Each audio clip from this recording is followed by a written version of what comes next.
Siapa di antara kita yang misalnya mau membeli kumpulan puisi dan menaruhnya di perpustakaan? Tidak ada. Di Jakarta orang rajin membuat pertandingan membaca puisi, tapi puisi yang diperolehnya itu adalah puisi fotokopi, bukan dari buku asli. Nah, masalah itu juga menjadi yang harus diperhatikan dengan sungguh-sungguh di Indonesia, karena sekarang orang tidak membaca sastra. Kesalahannya bukan kepada penerbit, tapi juga kepada penyairnya atau pengarangnya bersangkutan. Dia tidak bisa berhasil memberikan kepandaian, kecerdikan, kesetiaan dan kerohanian di lain pihak. Kalau saya sebagai orang Nasrani membaca karya misalnya karya Daud dan Mazmur 23, The Lord is my shepherd, I shall not want. Tuhan itu gembala, aku tidak takut. Dibandingkannya aku di rumput yang hijau dan seterusnya. Ketika saya membaca itu, saya mendapat kekayaan rohani yang membuat saya menjadi terhibur. Kemudian juga kekayaan kecerdikan yang membuat saya menjadi sedikit pandai dari ketidakpandaian saya. Ini semua dari Indonesia. Penyair-penyair Indonesia, termasuk yang sebetulnya saya puji di nama-nama tadi, itu masih berkutat dengan bicara tentang bagaimana bahasa, bagaimana melukiskan alam. Ini berarti melihat dunia itu, realitas kosmik itu hanya dengan jendela tertutup, tidak keluar. Padahal realisme sudah lahir pada abad 19 melalui karya sastra Eropa, misalnya Henrik Ibsen dan Augustin Berg. Kita masih asik di sekitar berbicara tentang puisi-puisi yang menggambarkan alam. Ini sudah selesai.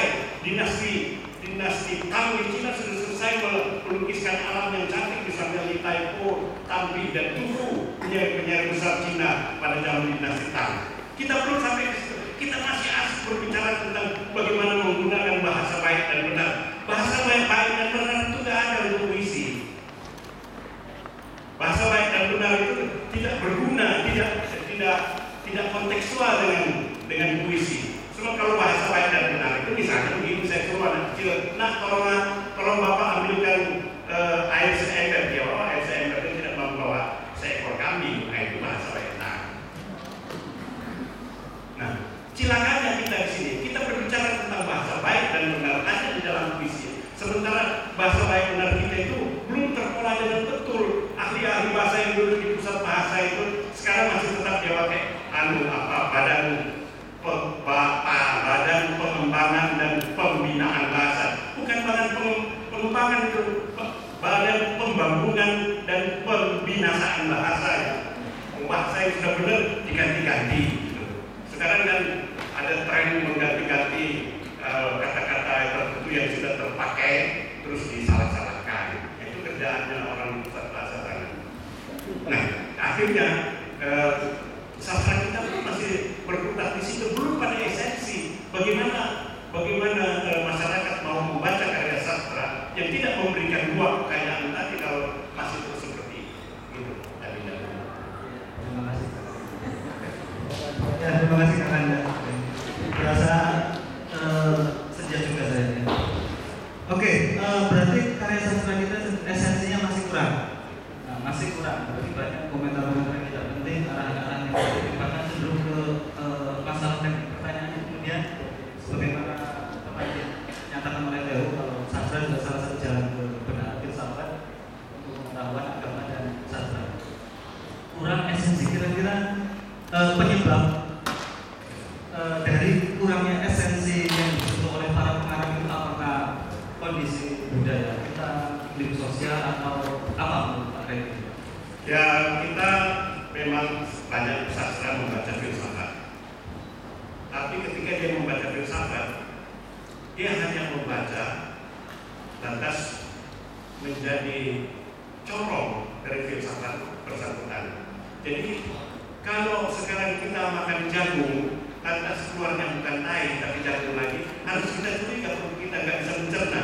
Nah, kalau sekarang kita membaca Jean-Paul Sartre dan keluar lagi pikiran Jean-Paul Sartre, harus kita curiga otak kita tidak bekerja dengan baik. Kita cuma jadi peraga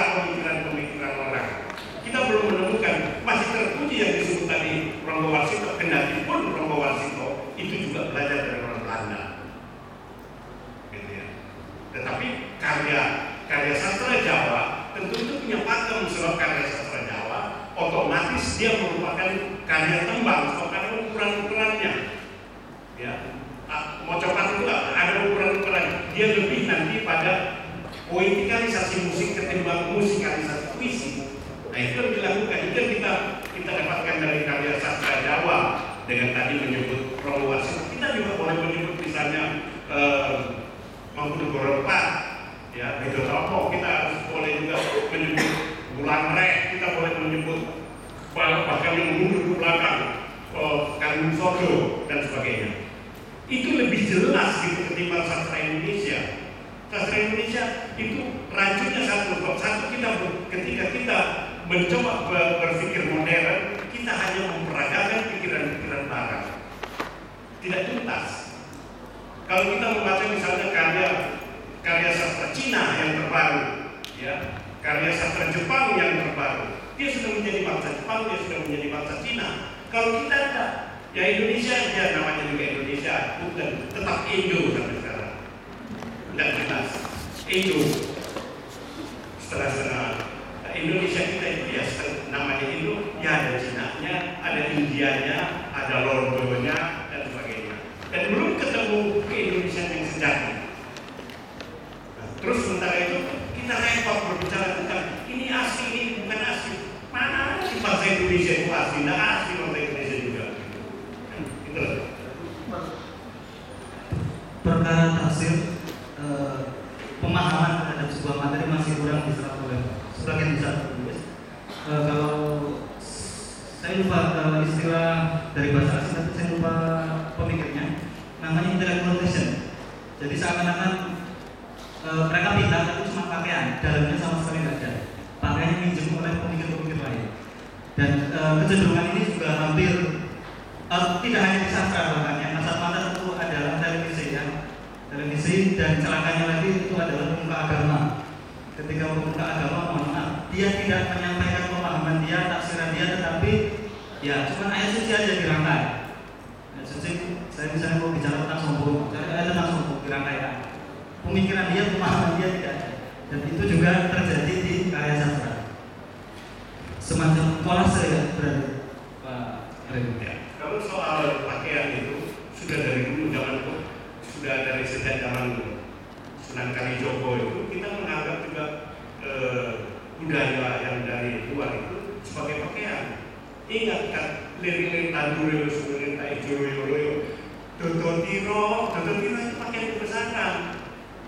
Ya, makanya bahasa Jawa itu kalau ngomong agama apa?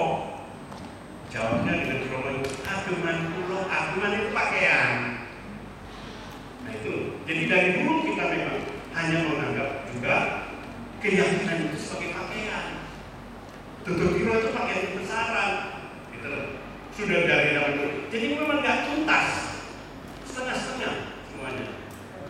Kalau kita mau tuntas, barangkali kita harus belajar lagi dari orang Jepang, orang Korea, orang Cina. Tuntas mereka, sebab mereka bertolak dari budaya mereka. Kalau kita budaya kita masih nggak jelas.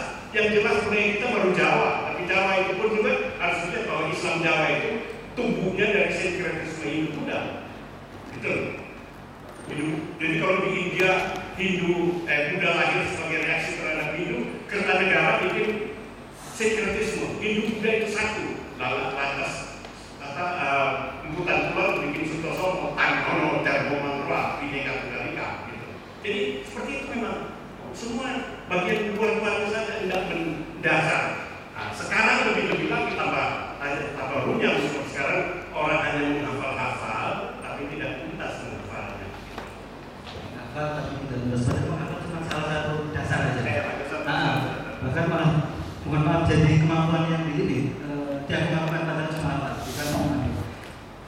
Masalah esensi juga kalau kita lihat bisa teman-teman saksikan atau teman-teman alami sendiri, silakan ingat-ingat saja beberapa awal makan, beberapa tempat makan itu yang sekarang ditawarkan itu banyak kata-katanya. Ada esensinya rasa dan makanan, tapi ada banyak nama-nama. Ada bakso apa, bakso setan, bakso iblis, bakso neraka, itu banyak sekali. Dan seringkali karena esensinya yang tidak dapat ya hanya sementara. Dan sampai setahun udah tidak ada tokoh-tokoh semacam ini. Oke, kembali ke tema mengenai bahwa juru selamat adalah di sini kita anggap karya sastra, berarti selama ini pun, mohon maaf ini barangkali saya salah, apakah kita juga salah ketika menanti-nanti bahwa sosok Satrio Piningit, Ratu Adil itu seseorang, sementara kita di sini sekarang bicara sastra? Apakah demi pemikiran bahwa kita harus senantiasa menunggu seseorang yang akan datang itu benar atau tidak? Kayaknya kalau sudah beragama itu sudah tahu sosok yang itu sudah jelas ada. Tapi masalahnya kalau kita berbicara tentang kejuruselamatan dalam kesastraan, kalau kita yang berbicara di sini, kita sejak tahun 50-an sudah bebas buta huruf. Tapi setelah itu kita tidak bebas membaca. Bebas buta huruf itu tidak bebas membaca. Sebab untuk bebas membaca pun kita dicekoki oleh politik Orde Baru, menyatukan persepsi. Persepsi kok disatukan? Persepsi itu tidak bisa disatukan. Kita harus berbeda persepsi. Anaknya Adam dan Hawa itu saling bunuh karena persepsinya berbeda. Dan ini hukum Tuhan. Harus berbeda, bahkan berbeda kok kita disuruh menyamakan persepsi. Persepsi itu ditentukan oleh sikap batin, dan sikap batin berbeda karena kerja alat kerja kita masing-masing orang juga berbeda, gitu. Gak mungkin sama. Itu sudah gambaran plastis dari hukum ilahi ini itu pada cerita tentang anaknya Adam dan Hawa, Kain dan Habil atau Kabil dan Habil. Itu bermusuhan karena bakatnya berbeda. Si kakak membunuh adik. Jadi harus seperti itu disadari sampai sekarang. Kita harus berbeda, jangan diseragamkan. Orde Baru menyeragamkan, dan itu masih berlanjut sampai sekarang oleh ketua-ketua RT, Pak Lurah, si kucluk-kucluk kayak gitu. Ya, benar. Karena persepsi yang berbeda justru menjadi salah satu syarat dalam membaca karya sastra. Ya, karena tidak mungkin karya sastra itu dibagi dalam satu makna.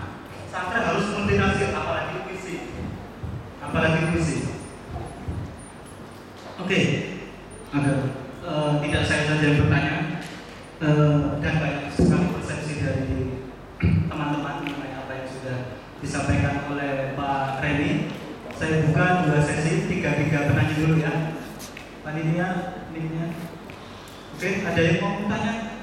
Sini, nggak apa-apa. Oke, ya Pak ya. Gak ada yang nanya? 1. Oke, sambil nunggu yang lain. Masnya dulu, Mas siapa dan dari mana?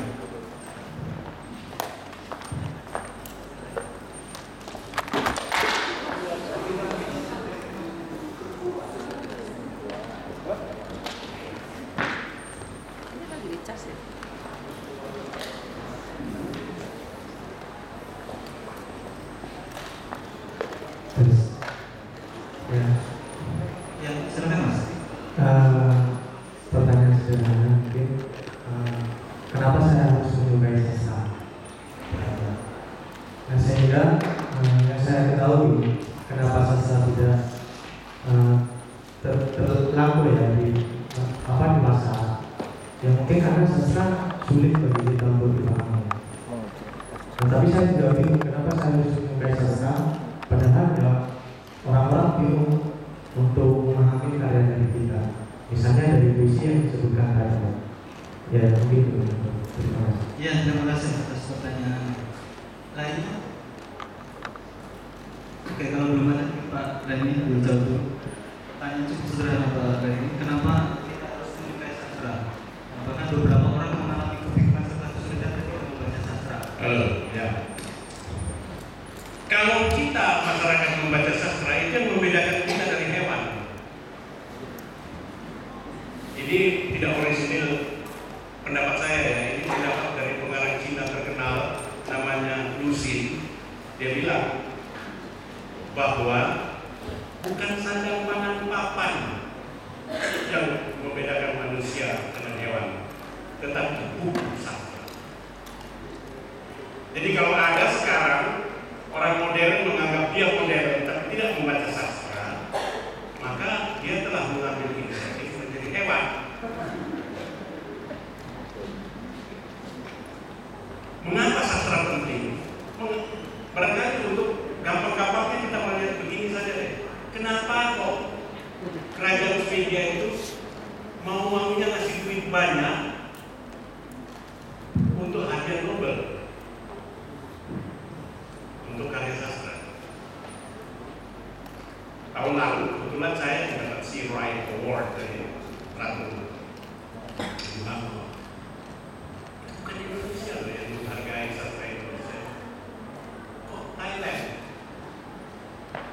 Ya karena di Indonesia orang belum menghargai, tidak pernah menghargai sastra karena dia tidak pernah membaca sastra pula. Tapi pertanyaan yang sudah saya kemukakan tadi, kenapa tidak membaca sastra? Sastra itu tidak menghibur dan memberikan sebuah kekayaan. Kesastranya itu hanya asik bermain-main kata.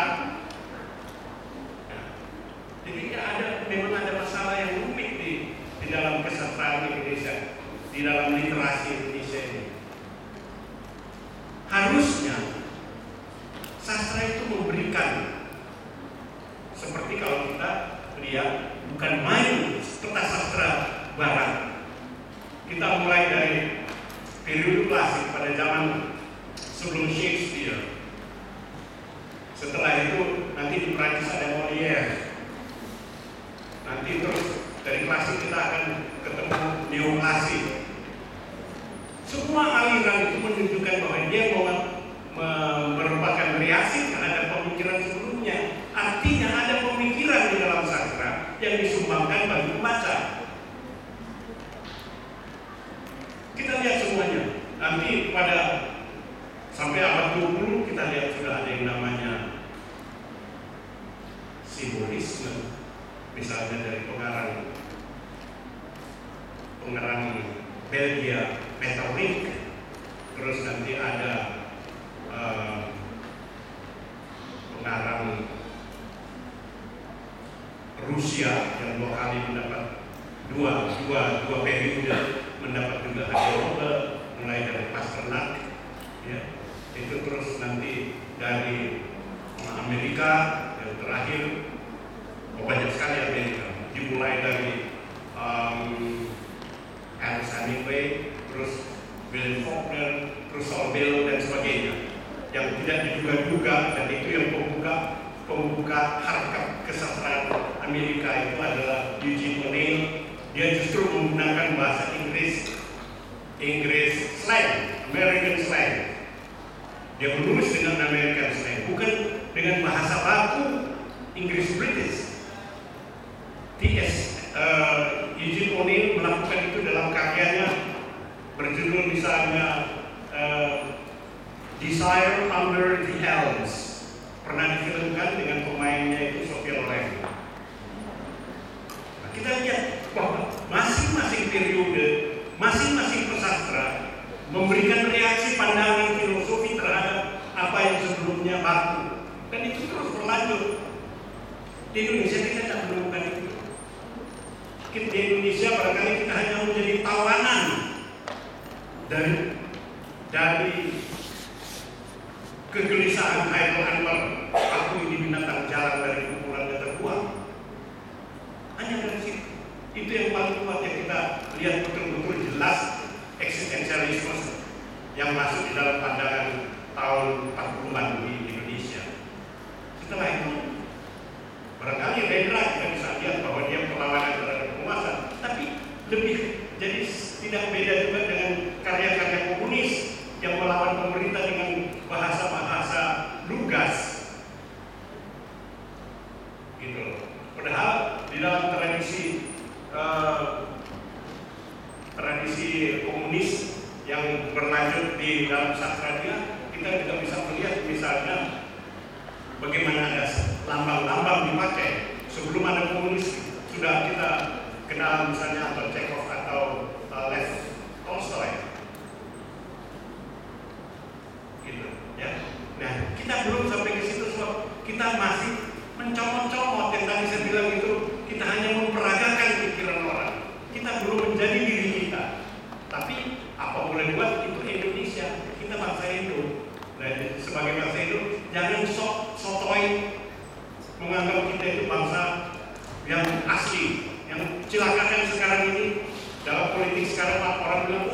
asli Indonesia itu tidak asli Indonesia. Gasu. Emangnya ada asli Indonesia gitu. Nah itu ya. Tadi. Oke, sebelum lanjut ke membahas masalah tadi ada informasi kalau maaf Profesor Faruk tidak bisa datang. Nah, sebagaimana kita tahu beliau habis pasang itu sehingga nggak bisa naik tangga. Sementara acaranya di lantai 3 dan tidak ada lift, jadi beliau tidak bisa menghadiri acaranya. Ya, kita berdoa saja semoga beliau bisa sembuh, segera bisa beraktivitas untuk mengajar dan ke forum-forum semacam ini.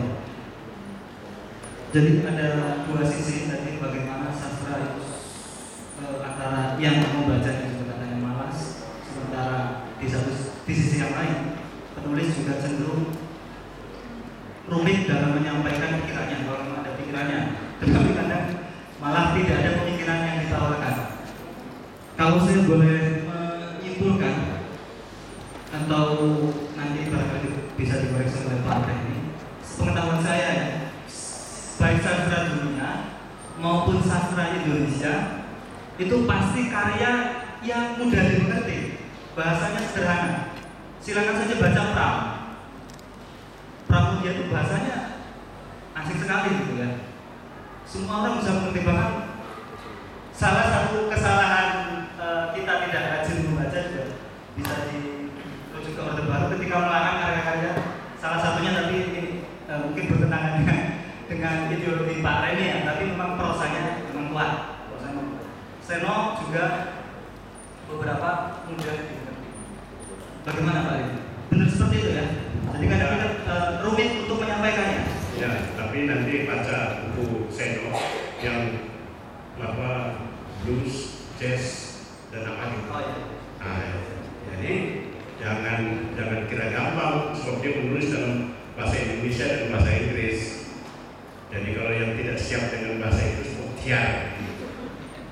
Dia lancar sekali bahasa Inggris dan dia sengaja pakai bahasa Inggris di dalam bahasa Indonesia-nya. Ya itu, jadi tidak gampangan gitu ya. Gampang. Ini mungkin fenomenanya di puisi itu ya. Banyak sekali puisi diproduksi, tapi memang puisi dalam bentuknya saja. Isinya sama sekali bukan puisi, karena apa? Tipografinya aja yang dipenuhi, tapi isinya sama sekali itu bukan puisi. Oke, ada pertanyaan lain selain dari Masnya tadi? 1, 2, nggak ada lagi. Oke, 2 dulu, silakan. Masnya dulu ya, yang dekat. Yang dekat dulu aja. Ya, Mas siapa? Nama saya Muhammad Mikael Syakun dari jurusan sastra. Sebelumnya saya berterima kasih kepada Bapak ini telah membuka wawasan saya tentang sastra selama 2 tahun ini. Saya masih bingung. Apalagi mengenai Arab sendiri ya Pak. Arab sendiri itu merupakan negara yang banyak sekali penyair dan banyak sekali sastrawan. Nah, pertanyaan saya pertama, apakah Bapak sendiri pernah membaca karya sastra di negara Arab dan apa pendapat Bapak tentang karya sastra Arab? Yang kedua, kira-kira prediksi Bapak gimana mengenai Indonesia ini benar-benar sambil semangat itu sastra ya? Apa yang harus dilakukan? Terima kasih. Ya, terima kasih. Silakan yang kedua. Oh, langsung saja ya. Mohon maaf Pak ya. Ya, sastra. Iya, jadi beliau dari sastra Arab 2 tahun terus lebih mengenai sastra Arab. Pak Reni sendiri sudah pernah begini, kalau kita baca sastra Arab modern, jangan terkejut. Al-Rabitah Al-Kalamiyah itu pendirinya itu Mihail Ayyama dan Khalil Gibran, ada Dewi Sekawan, itu Kristen semuanya. Padahal sementara itu ada pandangan mengejek bahwa bahasa Arab tidak bisa dikristenkan. Tapi sastra Arab modern itu dipelopori justru oleh penulis-penulis Kristen, Al-Rabitah Al-Kalamiyah. Jadi barangkali dari situlah kita bakal mengerti bahwa yang kita baca itu kan pemikiran-pemikirannya. Saya kira yang sastra Arab yang paling paling populer di Indonesia itu dicetak berkali-kali oleh penerbit keroyokan di mana-mana itu Al-Quran.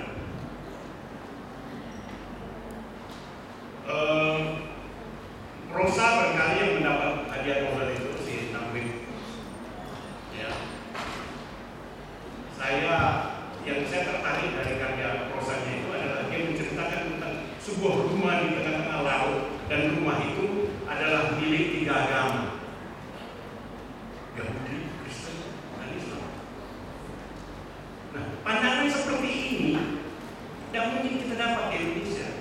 Keterbukaan seperti ini tidak mungkin kita dapat di Indonesia. Itu dia makin baru belajar sedikit Al-Quran, dia merasa dia sudah paling hebat. Contoh soal penyakit yang namanya Taufik Ismail. Wah, baru belajar Islam, terus tiba-tiba mencaci maki pada negeri. Sambil dia lupa bahwa ada isyarat di dalam sastra yang disebut lisensia poetika. Itu tidak ngerti dia. Sudah tua, sudah mau tanah. Tapi bukan dari pintar, tapi malah goblok. Jadi saya rasa sastra Arab termasuk yang saya baca dengan tertib, juga sastra sebelahnya Arab, Israel, saya baca. Saya bahkan studi saya itu tentang filologi Ibrani, jadi bahasa Ibrani tua yang saya pelajari, sastranya. Buat saya itu lebih kaya daripada sastra Indonesia. Bagaimanapun juga, saya mendapat kekayaan rohani dan kekayaan kecendekiaan dari membaca karya sastra Arab. Seperti juga membaca karya sastra Ibrani, seperti juga membaca karya sastra Cina. Jadi kalau penyair Indonesia sekarang mau betul-betul bersastra, dia sudah punya bahan yang dia baca dari Arab, dari Ibrani, dari Eropa dan Cina. Mestinya akan jadi kaya, tapi enggak. Yang kita lihat sekarang itu tidak sampai ke sana. Gitu. Ya. Ya, perlu digarisbawahi juga kalau sastra Arab itu tidak selalu sastra Islam gitu kan, beda. Apalagi sastra Arab kalau sepengetahuan